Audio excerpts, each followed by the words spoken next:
The text from my sister simply read, "You're not invited. Goodbye, loser." My mother liked it. That's when I decided to pull the plug on the wedding I was paying for. When is the moment you realize you're more valued for your wallet than your heart? Share your story in the comments. Hit the like button and subscribe to see what happens next. My name is Tessa Rowan. I am 31 years old. And this is the story of how my sister, Selena, uninvited me from her wedding with just 5 tiny words, and how that little text message ended up changing everything for my entire family. It happened on a random Thursday. I wasn't even thinking about Selena.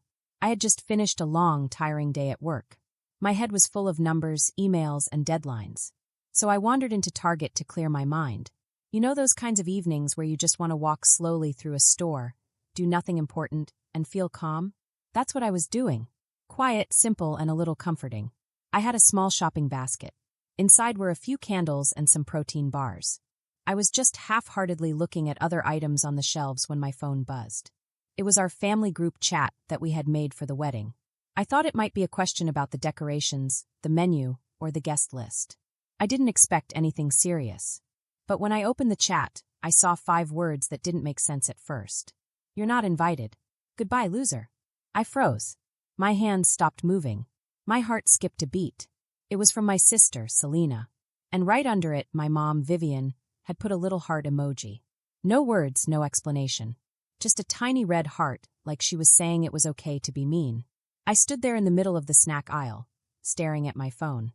I read the text over and over again. Strangers walked past me, pushing their carts, looking at cereal and chips. They didn't know that my whole sense of family had just cracked in half in one little message. I waited, hoping someone would say it was a mistake. Maybe my dad would step in and fix it. Maybe Selena would claim her phone was hacked. But nothing happened. The silence in the chat told me everything I needed to know. They didn't just cut me out of a wedding. They tried to erase me from their lives. They thought they could do it, and they wanted to. Selena's wedding had been practically my full-time job for 6 months. I had done almost everything. The venue? My responsibility. The dress deposit? Mine. The flowers, invitations, cake samples, even the rehearsal dinner tasting. It was all me. I organized it all and paid for it too. Selena always promised she would pay me back once the gifts started coming in. My parents said they would help when they could, but they never did. At first, I didn't mind. I told myself it was okay because I loved my family.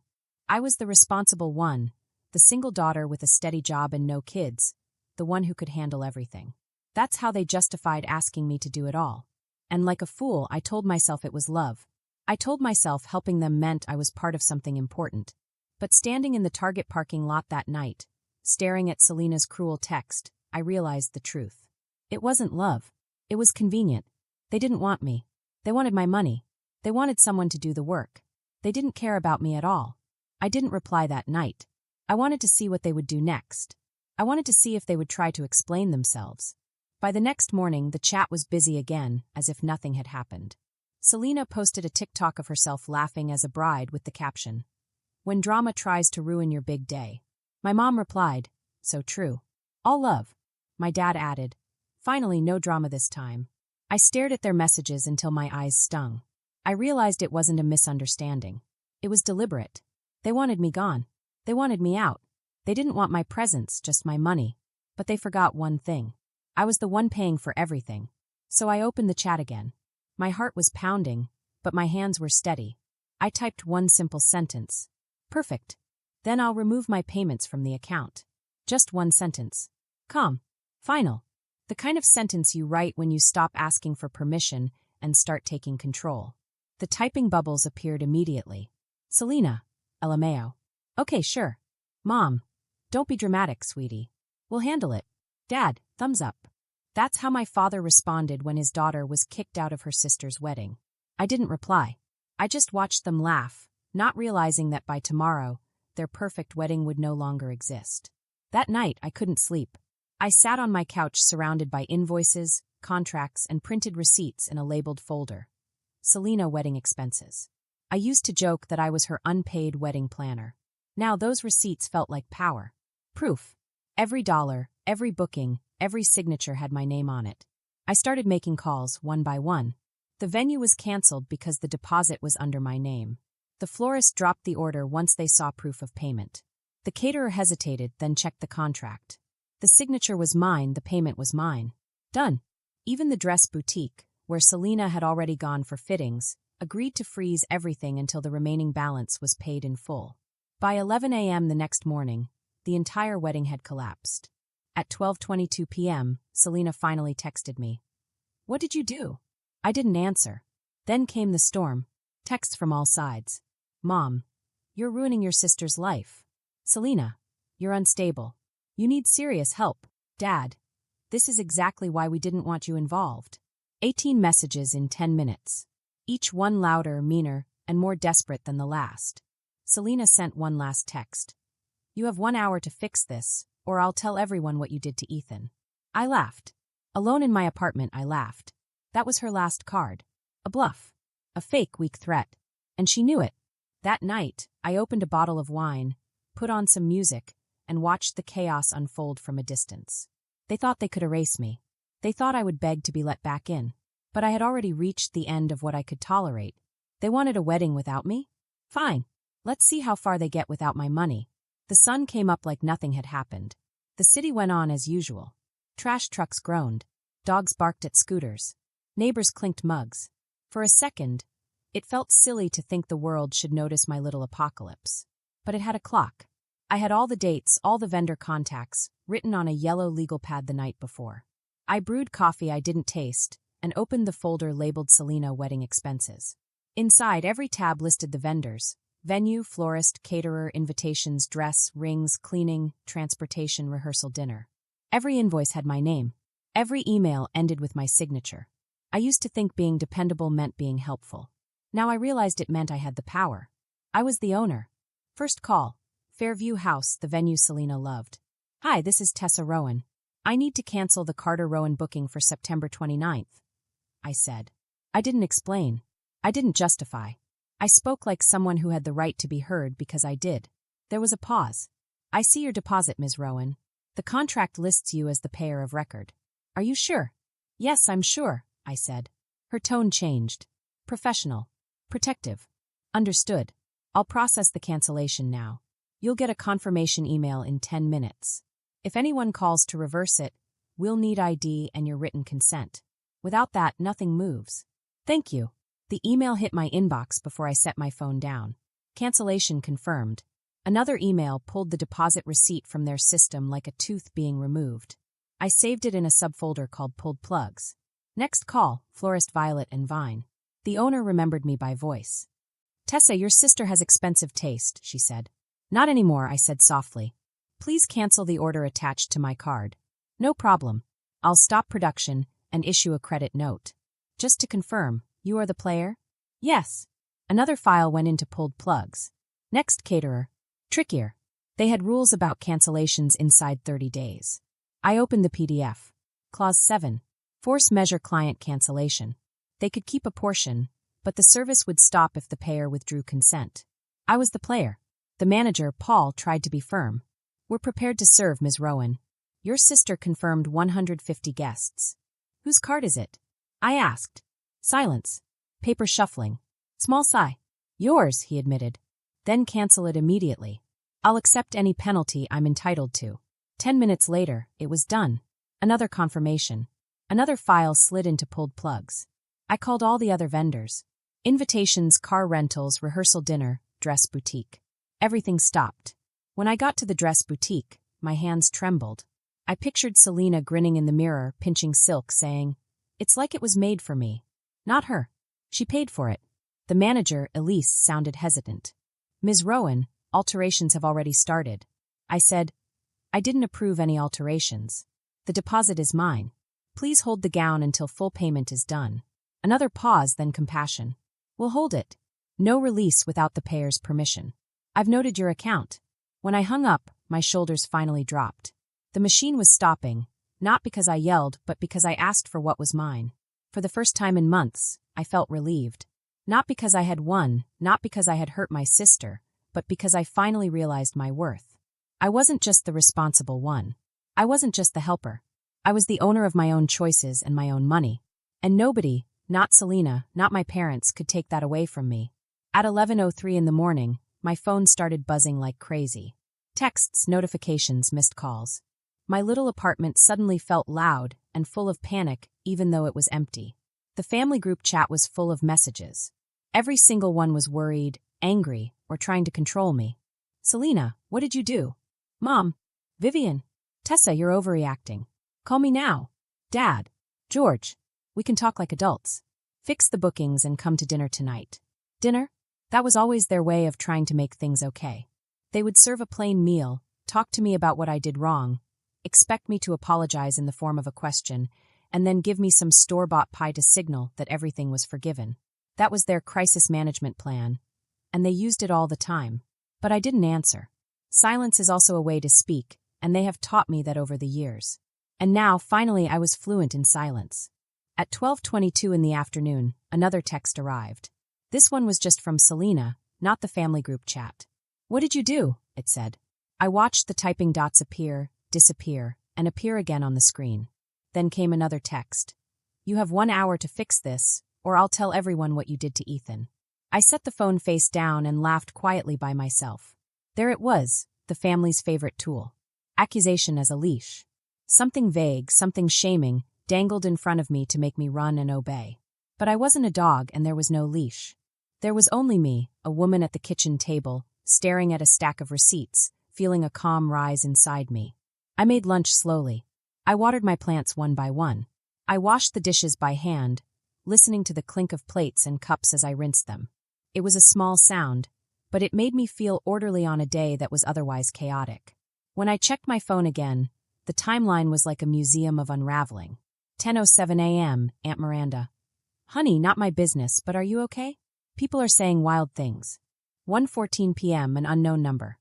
This is Maggie, Ethan's mom. Selena is devastated. Surely, we can find a solution that doesn't ruin her big day. 1:20 p.m., bridesmaid Naomi. Hey, Queen. I know things got heated, but weddings are stressful. Deep breaths. Can you just reinstate the venue? I'll owe you a favor. I scrolled past these without replying. I didn't want to explain myself, I didn't want to negotiate, and I certainly didn't want to argue. 10 minutes later, an email came from Janelle at the Fairview house. FYI, someone called pretending to be your assistant, asking to reinstate the booking and charge your card. We requested ID. They hung up. We have flagged the account. Only you can reverse the cancellation. I stared at the screen until my eyes burned. Someone had tried to pretend to be me. My family hadn't even asked me. They had tried to use my authorization without permission. I forwarded the email to myself and placed it in a new folder named Insurance. I wasn't exactly sure what I was insuring yet, but it felt right. I was protecting myself. At 2:03 p.m., Dad finally stopped trying to be polite and gave an order instead. Tessa, enough. You will fix this. You're embarrassing your sister. No, my sister embarrassed herself. No, it wasn't that we made a mistake. That was just instruction. I thought about all the times I'd been asked to be the bigger person so they could stay small. I typed a reply, then deleted it. I wasn't going to argue. I wasn't going to explain what a boundary is to people who profit when I forget one. By 3 p.m., the caterer emailed their final ledger. The cancellation was clean. The penalty was noted. Service was stopped. I read it twice and saved it. The florist followed with a credit. The calligrapher sent a kind note. Sorry for the stress. Your handwriting notes were beautiful. I almost cried at that line. Beautiful. Something I touched that wasn't about money or transactions. Something real. I went for a walk. The air was hot, and the heat made the streets shimmer like the world was a little unreal. I passed a bridal shop window. 2 mannequins wearing veils stood side by side, faceless and patient.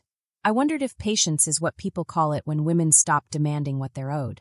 Maybe I had been patient for too long. When I got home, the group chat was a wildfire again. Mom, the tent company won't confirm for Sunday. They said the city needs a permit.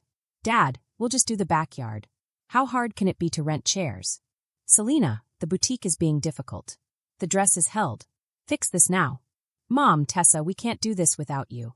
Then came the line that felt like a knife in my ribs. She'll come around. She always does. There it was. The thesis of my life. A green message bubble blinked up from cousin Lila on the side. FYI, neighbors called the city about a tent going up without a permit. The fire marshal shut it down. Also, the caterer blacklisted Selena when she tried to use your invoice number. I'm sorry, but proud of you. I felt a small heat behind my eyes. Not sadness. Recognition. Someone saw me as a woman making a choice, not just a wallet they could spend. At 5:41 p.m., they tried a new angle. Pity. Mom, in a private text. You don't have to isolate yourself to prove a point, sweetie. You're not married. You don't have children. We get that it's lonely. You can still be part of this. I read the line, "You're not married. You don't have children," 3 times.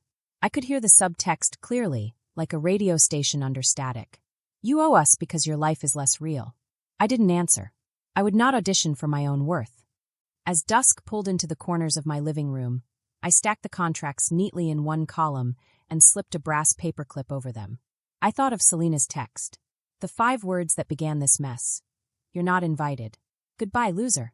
The part of me that wanted my sister back, the real kind, the version from childhood who shared popsicles with me on the curb, rose up like a reflex, then faded. That girl didn't send that text. The woman who did knew exactly what she was cutting. At 6:42 p.m., a knock. I ignored it. The peephole glowed. It was Mom. Her lipstick was too bright for her tired face. She rang the bell twice and pressed her palm flat on the door, like we might be able to feel each other through wood. My phone buzzed 30 seconds after she left. Please just talk to us. This can still be fixed. I typed 3 sentences, then erased them all. Then I locked my phone and set it face down. There is a particular power in doing nothing when doing nothing is the right thing. The wedding was falling apart because it was built on the assumption I would never stop paying. They removed me from the guest list, but expected my card to show up anyway. They invited my money and uninvited me. The last notification of the night was a Venmo request from Selena. $7,800. No words, no explanation, just a number like I was a vendor who needed reminding. I declined. 10 minutes later, another request for the exact same amount. Declined again. Then I blocked her. The final message of the day slid in at 11:58 p.m. crisp as winter. Dad, be reasonable. I turned off my lamp. Darkness returned the room to itself.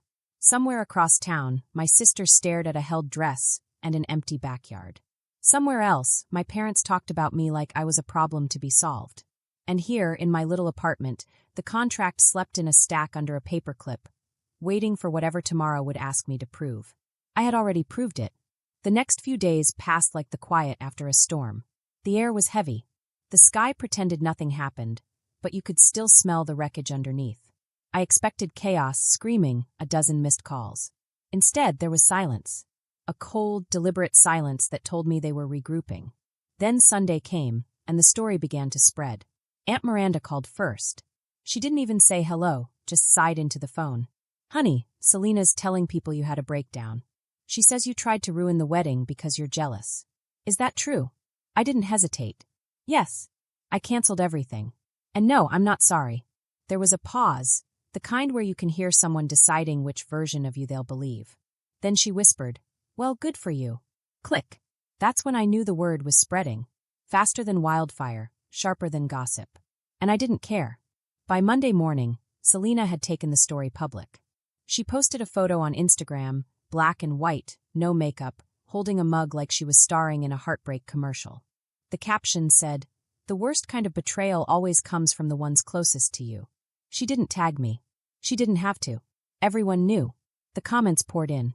Friends saying, stay strong, babe. You deserve peace. But I noticed something. The likes were low. Very low. Even Selena's closest friends didn't seem to know what to believe. Meanwhile, Mom joined the pity parade on Facebook, posting a vague quote about family forgiveness and how some people forget where they came from. And my dad, he sent me a link to a YouTube video titled, How to Let Go of Grudges Before They Destroy Your Family. No message, no explanation. It would have been funny if it weren't so sad. By midweek, Selena's grand plan B, the backyard wedding, was already in trouble.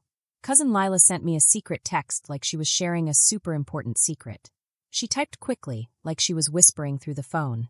They were trying to put up a big tent without asking for permission. I could hardly believe it. The neighbors noticed right away and called the city. The firemen came and told them they had to take the tent down immediately. Another message came from Lila just a few seconds later. She sounded worried and almost panicked. At the same time, something else happened. The person who was supposed to bring the food for the wedding, the caterer, stopped working with Selena. Selena had tried to use my receipt to pay for things. She even told the caterer she was me. I stared at my phone, feeling both grossed out and not surprised. My family had kicked me out and erased my name from everything, but still every little thing they touched somehow depended on me. It felt unfair, but also strange, like a cruel kind of poetry. I didn't feel proud of it, and I didn't feel happy. I just felt tired. That night, my phone buzzed again. This time it was from a number I didn't know. It was Ethan's mom. She said, "Hi, Tessa. I know things got messy, but Selena is heartbroken. Can't you just let her have her day?" I almost laughed. Her day. As if she hadn't taken apart my life piece by piece for years. I typed back, "Tell her to try having her day without my money," and I hung up. The next day, Dad texted me again.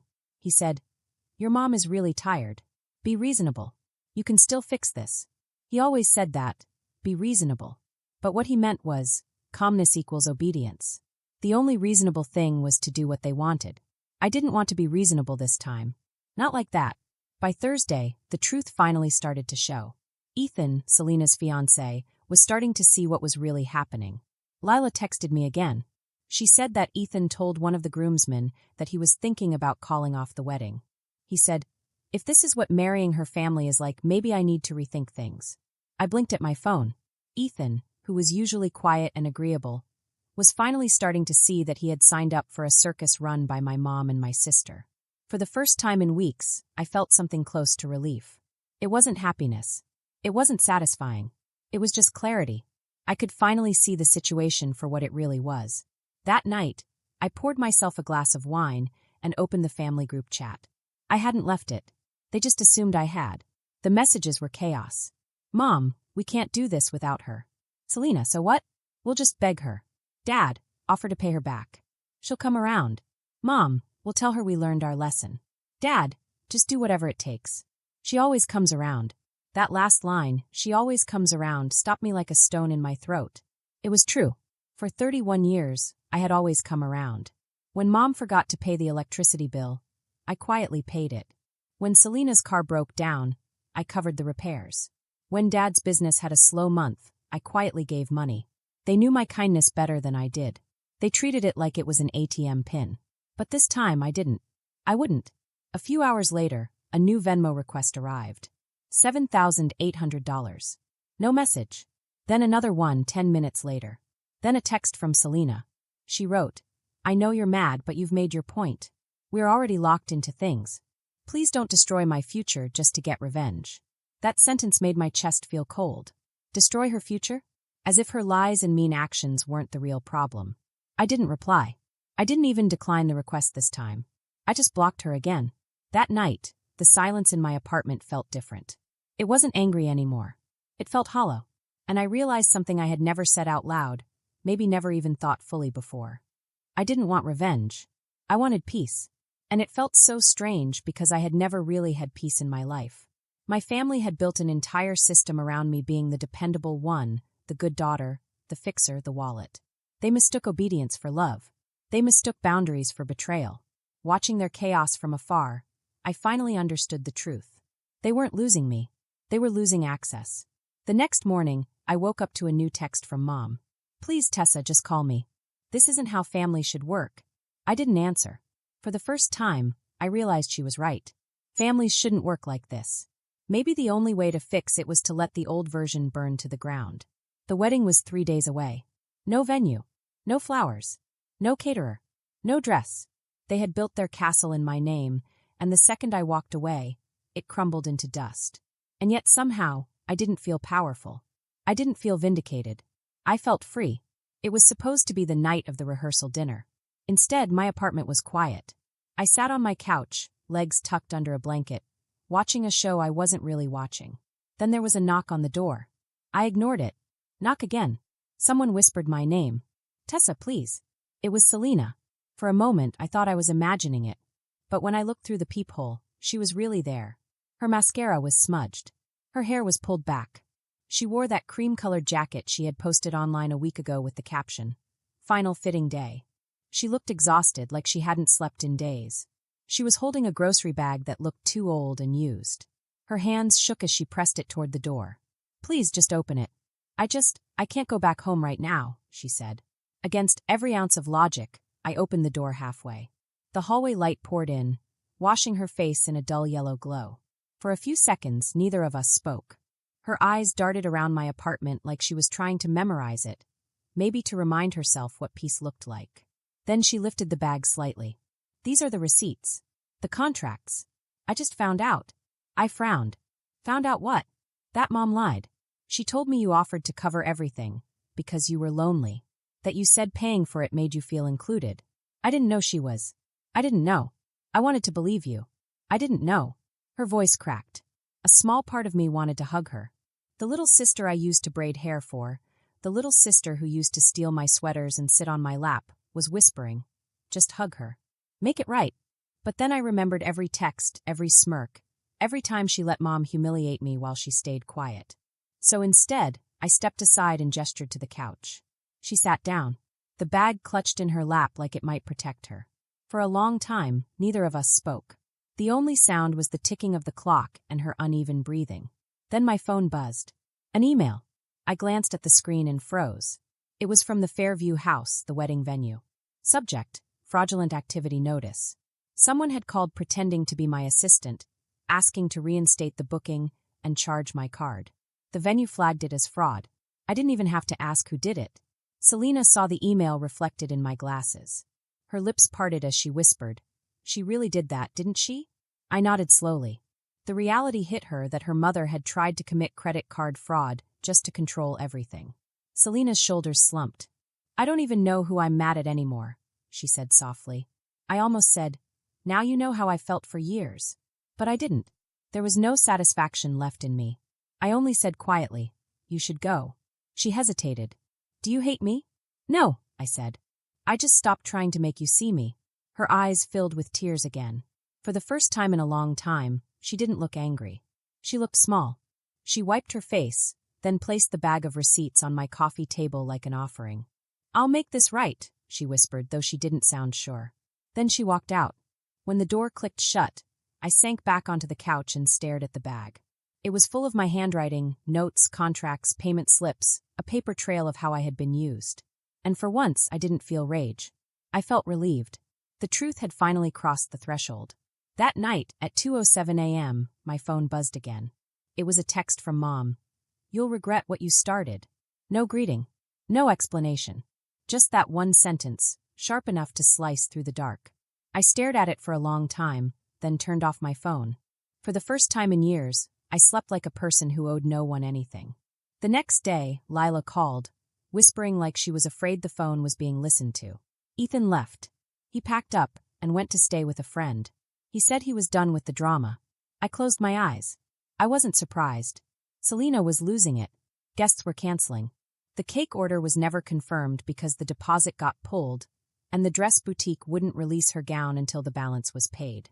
Lila paused. "She keeps saying she'll fix it," she added softly. But no one believed her anymore. I hung up, poured myself a cup of coffee, and stared out the window. Somewhere across town, my sister was facing the fallout of her own choices. And for the first time, it wasn't my job to save her. That evening, there was another knock at my door. I didn't even need to look this time. I opened it, and there stood Mom. She looked tidy, calm, and a little scary, like she was wearing armor made of perfume and perfect hair. "Can we talk?" she asked. I stepped aside, but only halfway. I didn't trust her completely. "About what?" I asked. "About the lies? About the tricks? About all the times you made me pay for your mistakes?" Her jaw tightened. "You've always been dramatic," she said, like I was the one causing trouble. "Maybe," I said, "but I've also always been the one paying for your mistakes. I've been the one cleaning up the mess." Her eyes flickered, like she was trying to hide something. "We're family, Tessa. Families help each other." I shook my head. "Families don't lie to one daughter to trick the other." Her voice dropped cold and steady. "If you think this makes you strong, you're wrong. You've turned your back on your family. That never ends well." And just like that, she left. No sorry. No I feel bad, just the heavy smell of her perfume in the doorway. It hung there, thick and hard to breathe. I shut the door and locked it twice. Later that night, I looked at Selena's grocery bag again. I checked every receipt, every little email. I had scribbled little notes on many of them, things like paid in full or confirmed date with Janelle. Each piece of paper reminded me that I wasn't crazy. I wasn't forgetful or messy. I was careful, organized, and responsible. And I realized people had been taking advantage of me for a long time. At the very bottom of the stack was a note written in Mom's handwriting. She had probably left it behind by mistake. It was on a torn piece of paper from the kitchen. It said if she refuses, tell her she'll regret it. She always folds when she feels guilty. I read it twice and smiled. Not because I was happy, but because I understood something clearly for the first time. They had spent my whole life trying to make me feel guilty. They had been betting on my guilt. And this time they lost. The next morning I made a list. But it wasn't a to-do list like homework or chores. It was a don't-do list. Don't reply to tricks that look like apologies. Don't save grown-ups from their own mistakes. Don't explain peace to people who make chaos. It was the first list I made that made me feel free. Writing it down made my heart feel lighter, like I had packed away a heavy backpack that I didn't need to carry anymore. 2 days after the wedding was canceled, I woke up to a message on my phone. It was short, no emojis, no attitude. It said, Ethan's gone. The guests canceled. The bakery threw out the cake because no one paid. I need help, Tessa. I'll pay you back. For a few seconds, I just stared at it. I didn't feel angry anymore. I just felt tired. Very, very tired. Finally, I replied simply, if you need a loan, we'll make it official. She answered instantly. Whatever you want, just please help me. That afternoon, we met at a small diner. The place was almost empty, except for the hum of the coffee machine and a man reading a newspaper in the corner. Selena looked like a ghost. Her hair was tied back, her eyes swollen, and her nails chipped. The sister who had once bragged about looking cute and stylish now stirred her black coffee without even touching it.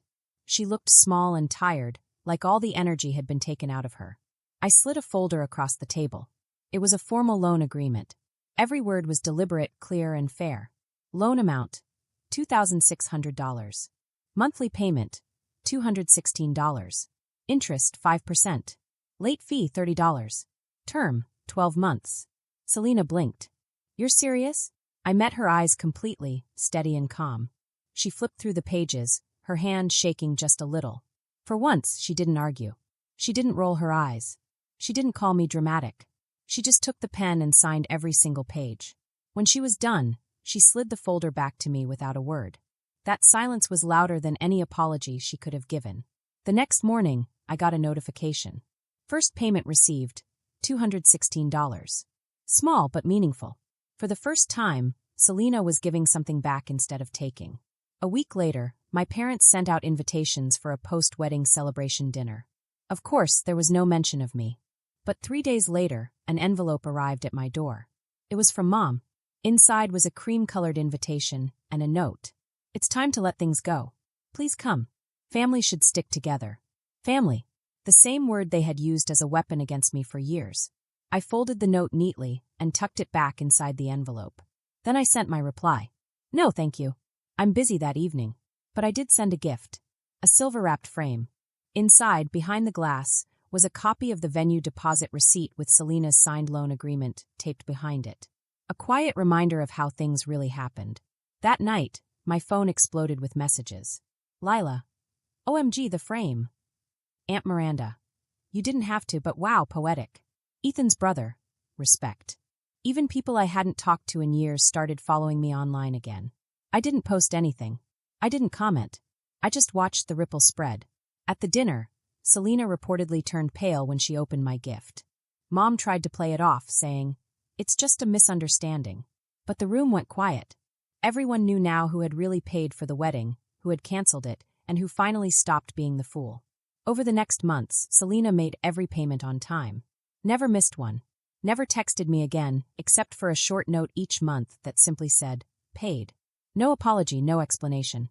Just quiet acknowledgement. By the 4th payment, Mom stopped calling. By the 7th, Dad sent a Christmas card. Hope you're doing well. No guilt. No demands. Just distance. And honestly, that was all I ever wanted. Peace doesn't arrive with fireworks. It just comes quietly one morning. The sun hits your window softly, and you realize you haven't clenched your jaw in days. That's how it felt the day Selena made her final payment. The notification came in at 9:12 a.m., $2,600, paid in full. Just like that, it was over. No confetti, no happy reconciliation, just quiet closure. I still keep the receipts in a small box at the back of my closet. Not out of bitterness, but as proof that silence can be stronger than shouting. Those boundaries, once drawn, can save your life. People in my family call me cold now. Maybe they're right. But cold is what happens when the fire finally burns out. There's nothing left to destroy. And honestly, I like the cold. It's peaceful, predictable. Mine. Selena's last Venmo payment cleared on a Friday. That night, she texted, "It's done. Thank you, I guess." I didn't respond. There was nothing left to say. They thought cutting me out would break me. But all it did was remind me where the real power always was. In my name, on every receipt, and in the quiet I chose instead of begging. 16 months later, the money was gone. But the memory stayed permanent, like ink that never fades. And so did the peace.